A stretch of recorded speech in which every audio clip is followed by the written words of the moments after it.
Can you believe Lora left her husband and child? And now she's here, causing trouble, one woman said. I heard her mother is the one behind all this, another added. Lora felt a pang of shame and regret as she listened to their gossip. In a small village, there lived a woman named who had 3 daughters, Lora, Nneka, and Amara. Unfortunately, Chiso and her daughters often found themselves at odds, unable to see eye to eye on many matters. Lora, the youngest, fell deeply in love with a kind man named Ade. However, Chiso had strict rules that Lora had to follow if she wanted to marry Ade. Despite the challenges, Lora and Ade eventually got married. In a matter of 6 months, Lora fell pregnant.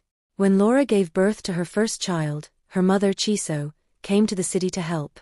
Initially, Lora was grateful for her mother's assistance, hoping it would ease the transition into motherhood. However, things quickly took a turn for the worse. Chiso's presence in the household brought about significant changes. She began to exert her influence over Lora, encouraging her to demand more money from her husband, Ade. Lora, who had always been independent and hardworking, started to rely heavily on her mother's advice. She began asking Ade for money daily, and no matter how much he gave, it was never enough. Sometimes, she even demanded double the amount. Ade noticed the change in Lora's behavior. She stopped cooking and cleaning, opting instead to order food from restaurants. The once warm and loving home became tense and uncomfortable. Ade tried to talk to Lora about the changes, but she dismissed his concerns, insisting that her mother knew best. However, instead of being supportive, Chiso became jealous of Lora's life and the attention she received from her husband, Ade. To compete with her daughter, Chiso began dressing like Lora, hoping to catch Ade's eye. But Ade, always busy with work, didn't notice Chiso's attempts. One day, Chiso decided to bring food to Ade's office, hoping to surprise him. When she arrived, she found him in a meeting with his business partner. The partner, noticing Chiso's behavior, asked Ade if she was really his mother-in-law, as it seemed she had eyes for him. Ade was shocked and couldn't believe what his partner was suggesting. That evening, Ade suggested to Lora that it might be time for her mother to leave for the village. Lora was not happy with the idea. She confided in her mother. Chiso, determined to stay, secretly suggested that Lora should pretend to be injured after falling. When Ade came home, she did just that and pretended she wasn't able to walk. Their plan worked, and Ade, concerned for his wife's health, suggested that Chiso stay until Lora got better. During this time, Chiso took over the household duties, preparing meals and taking care of Lora. This gave her more opportunities to be around Ade. One night, she mixed sleeping tablets into Lora's drink, causing her to sleep deeply and not hear the baby crying. Ade had to wake up to attend to the baby, and as he did, Chiso made her way to the bedroom wearing a revealing nightdress. Ade was stunned and asked Chiso to cover herself. She responded with a smile, asking if there was any problem with her nightdress and if he didn't like what he saw. Ade, clearly uncomfortable, made it clear that he loved his wife and could not betray her. Embarrassed and unhappy with the rejection, Chiso decided to leave for the village the next morning. She insisted that she would send Nneka, Lora's older sister, to help instead. Chiso's presence had stirred up sibling rivalry among her daughters. Nneka, the eldest, often warned Lora about their mother's manipulative ways, but Lora refused to listen. Lora wasn't happy with her mother sent back to the village. She began to argue with the husband about it. "You can follow your mother if you want," Ade said. Ade couldn't tolerate his wife's behavior. The situation was getting out of hand. The following morning she left early hours of the morning, leaving their baby with him. Lora's pride prevented her from returning to Ade, and she stayed in the village with her family. Her father was not happy with her decision and promised to take her back the following morning. Lora was not happy and Chiso supported her daughter fully. "If he wants me back, let him come to the village to fetch me," Chiso said. "I will go to the city myself and get to the bottom of this issue," the father said. Meanwhile, Nneka, Lora's older sister, went to help Lora and Ade. When she arrived, she was shocked to see Ade bathing the baby and feeding him. Concerned, she asked, "What happened? Why are you with the baby? Where is Lora?" Ade sighed and explained, "Lora has gone back to the village." "Village? Why?" Nneka, looking at Ade. "She followed your mother after I had asked her to leave." "Mama, why does she create trouble everywhere?" Nneka reassured him, "I'm here now, you go to work. Let's figure out a way to make things better." With Nneka's support, Ade began to feel more at ease. Nneka helped with the baby and household chores, making Ade grateful for Nneka's presence. She took on the responsibility of caring for her sister Lora's baby, while Lora stayed in the village. Each morning, she would arrive at Ade's house to help with the baby, allowing Ade to go to work with peace of mind. Nneka fed, bathed, and played with the baby, ensuring that all his needs were met. One afternoon, as Nneka was preparing lunch, there was a knock at the door. She opened it to find her father standing there. "Papa, I'm so happy to see you. Come in," she exclaimed, hugging him warmly.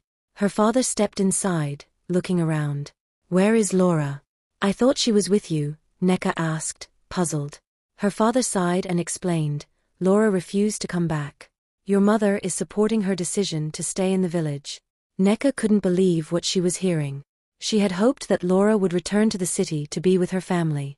Just then, Ade came home from work. They all sat down for dinner together, discussing the situation and trying to come up with a plan. After dinner, Nneka put the baby to sleep, singing a soft lullaby to soothe him. Once the baby was settled, she turned to Ade and her father. "I'll head home now, but I'll be back in the morning to help with the baby," she promised. Ade thanked her, grateful for her support. "We appreciate everything you're doing, Nneka. We'll get through this together." Nneka nodded, determined to help her sister and her family in any way she could. She left Ade's house, feeling a mix of emotions but resolved to continue supporting them through this challenging time. Nneka's father was deeply concerned about Lora's decision to stay in the village. He had hoped that Lora would return to the city to be with her husband and child, believing that it was the best place for her to rebuild her life and family. He was also worried about the influence that Chiso, Lora's mother, had on her. When he spoke to Nneka, he expressed his disappointment and frustration. "I don't understand why Lora is refusing to come back," he said. "She has a loving husband and a beautiful baby who needs her. Staying in the village isn't the solution." Nneka tried to reassure her father. "Papa, I know it's difficult, but we have to support Lora in whatever way we can. Maybe with time, she'll realize that coming back is the best decision for her and her family." Her father nodded, though his worry was evident. "I just hope she sees the reason soon. I don't want her to regret this decision later." After Lora left her husband Ade and returned to her village, she struggled to adjust to her new life. As money began to run out, life in the village became even more difficult. Her mother, Chiso, saw an opportunity to exert more control over Lora. One day, Chiso introduced Lora to a charming young man named Imma, hoping to distract her from her troubles and keep her under her influence. Imma was attentive and seemed to understand Lora's struggles. He often visited her, bringing gifts and sweet words. Lora, feeling lonely and vulnerable, began to rely on Imma's company. However, as time passed, Lora noticed that Imma's visits were always orchestrated by her mother. Chiso would often hint that Imma could provide the support and stability that Ade never could. Despite her initial reservations, Lora found herself drawn to Imma. However, her older sister Nneka warned her about their mother's manipulative ways. Nneka had seen how Chiso's influence had caused problems in their family before. She urged Lora to be cautious and to think for herself. The villagers mocked Lora for leaving her husband, and her life took a downward spiral. They couldn't understand why Chiso would allow her daughter to come back to the village. Lora started visiting her old friends, but most of them were married, and their husbands saw Lora as a bad influence. She found herself increasingly isolated, with few friends to turn to. One evening, after a particularly heated argument with her mother, Lora confronted Chiso about her intentions. Chiso finally admitted that she had introduced Imma to Lora to keep her from returning to Ade. She believed that by keeping Lora close, she could control her and benefit from her new relationship. The news from her mother didn't sit well with Lora. She decided to go to the market. While at the market, Lora overheard some women talking about her. "Can you believe Lora left her husband and child? And now she's here, causing trouble," one woman said. "I heard her mother is the one behind all this," another added. Lora felt a pang of shame and regret as she listened to their gossip. After realizing how much her mother's influence had affected her life and her marriage, Lora felt a surge of anger and betrayal. She confronted Chiso, demanding to know why she had introduced Imma and manipulated her decisions. This confrontation was a turning point for Lora, as it made her see the extent of her mother's manipulation. Realizing that Ade had not called or made any plans to fetch her, Lora began to see the full extent of her mother's manipulation. She understood that staying in the village was not the solution and that she needed to take control of her own life. Determined to change her situation, Lora decided to confront her mother and make a plan to return to the city. She knew it wouldn't be easy, but she was ready to fight for her family and her future. It empowered her to break free from her mother's control and make her own decisions, ultimately leading her to reconcile with Ade and rebuild her life independently. Lora reached out to her older sister Nneka, who was still in the city helping Ade. She confided in Nneka about her struggles and her desire to return. Nneka, understanding the gravity of the situation, promised to support her. She started saving whatever little money she could from the odd jobs she took up in the village. She knew she needed enough to cover her travel expenses and have a bit left over to support herself initially in the city. Lora learned the importance of making her own decisions and not letting others control her life. She grew stronger and more self-reliant, determined to create a better future for herself and her family. Chiso admitted that she did what she did to keep Lora from returning to Ade, believing that by keeping Lora close, she could control her and benefit from the new relationship. She knew what she had done, so she could no longer face her son-in-law. Seeing her daughter Lora finally realizing her manipulation, she knew she cannot control her daughter again. Lora apologized to Nneka for not listening to her warnings and for any hurtful things she might have said in the past. Nneka, relieved that Lora finally saw the truth, forgave her sister. She also told her sister why she never wanted her mother to visit her and her family. "Lora, there's something you need to know," Nneka began, her voice barely above a whisper. "It's about Mama and Tony." Lora's eyes widened in surprise. "What do you mean? What happened?" Nneka's eyes filled with tears as she recounted the events of that fateful evening. "I came home early one day and saw 2 glasses of wine on the table. It was strange because Emma doesn't usually drink wine, and Mama was always in the kitchen at that time. I felt something was off, so I went to our bedroom." She paused, the memory still raw and painful. After a long day at work, she looked forward to the comfort of her home, the warmth of her husband's embrace, and the familiar scent of her mother's cooking. But this evening was different. As she stepped into the house, she noticed something unusual. 2 glasses of wine sat on the dining table, half empty. Confusion clouded her mind. Her husband, Tony, rarely drank wine. She walked towards the bedroom, her heart pounding with an inexplicable sense of dread. Pushing the door open, she froze. There on the bed, lay her mother and her husband, entangled in a way that shattered her world.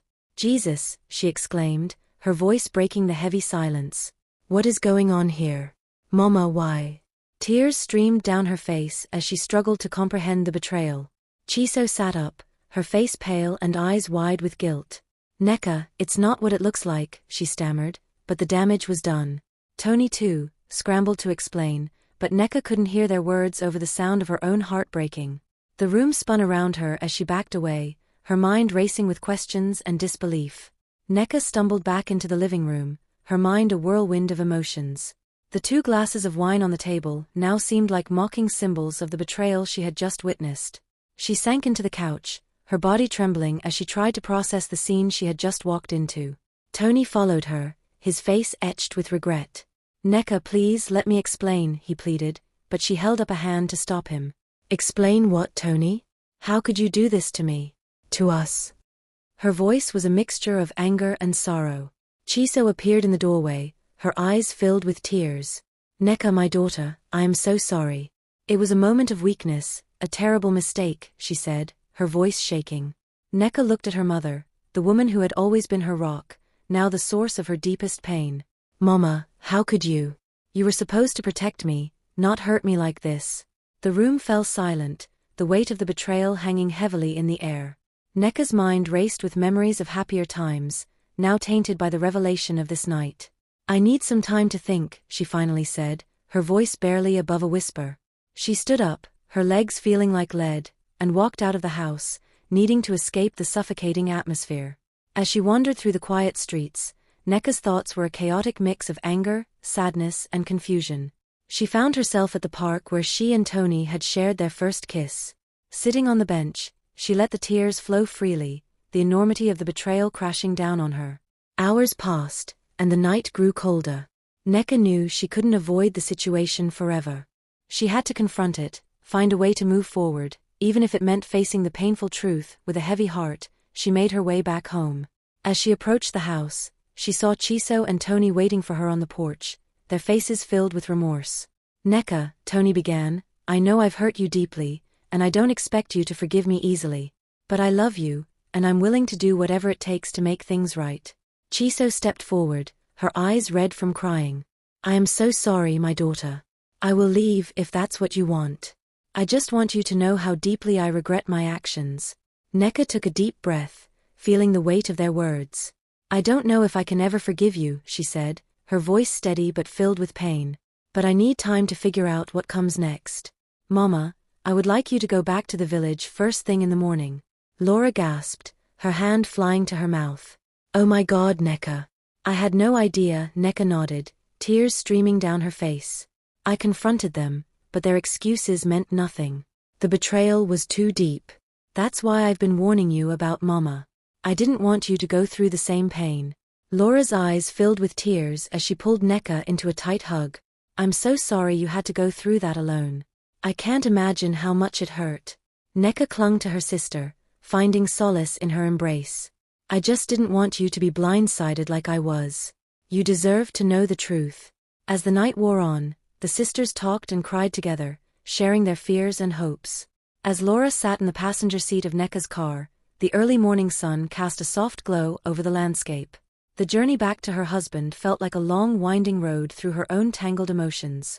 She glanced at Nneka, who was focused on the road, her face a mask of determination and lingering pain. Lora's mind was a whirlwind of thoughts and feelings.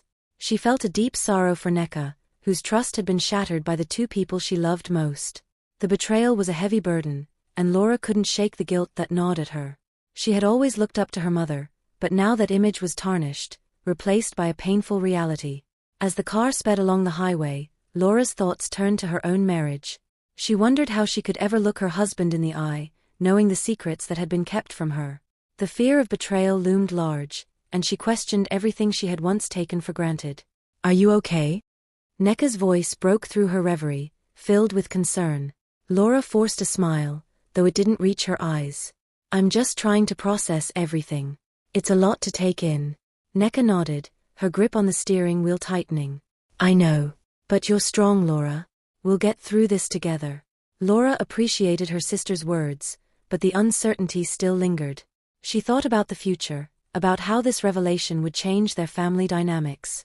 Trust, once broken, was hard to rebuild, and she feared the scars would never fully heal. As they neared Lora's home, a sense of dread settled in her stomach.